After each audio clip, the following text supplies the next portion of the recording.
He went back downstairs to the desk. Several signals were flashing on the tiny switchboard.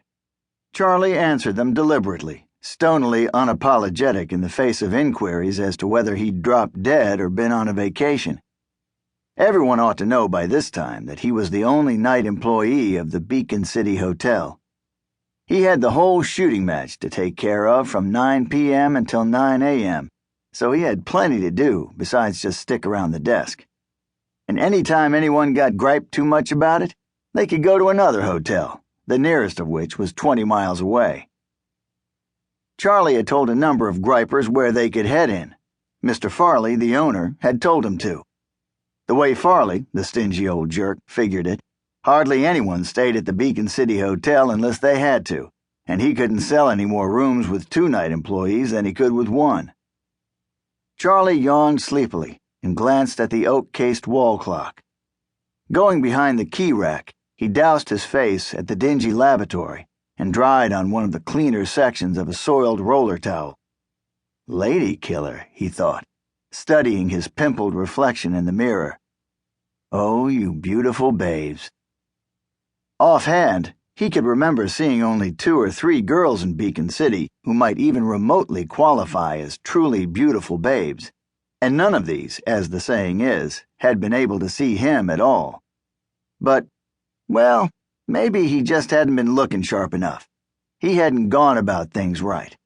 Because that Mr. Kramer was one mighty shrewd hombre, and if he had a fella sized up in a certain way... Leaving the desk, Charlie took up a position before the lobby window, hands folded behind him, rocking back and forth on the balls of his feet.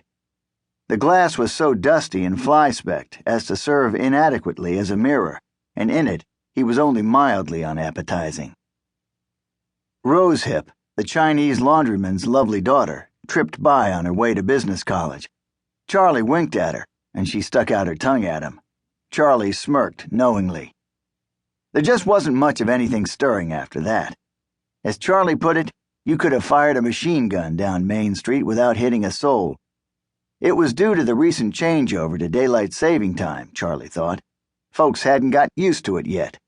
Maybe the clock said it was getting kind of late, 17 minutes of 8, but it still wasn't 7 to the people. Charlie started to turn away from the window. Then, hesitantly, hearing a familiar creak of cartwheels, he faced it again. The woman was old Crazy Quebec, the town scavenger. Her wobbly cart was piled high with cardboard cartons, rags, and bottles. She was dressed in a ragged Mother Hubbard, an ancient picture hat, and toeless tennis shoes. A frayed cigar butt protruded from the corner of her sunken-in mouth. When Charlie winked at her, her gums parted in an insane cackle, and the butt dropped down the front of her gown. This sent her into another paroxysm of crazy cackling, which she concluded by gripping the handle of the cart and kicking friskily backward with both feet. Charlie giggled lewdly. Lifting a foot, he shook his leg in the manner of a man who has got a bee up his trousers. Then, "Well, I'll be damned," said a jeering voice.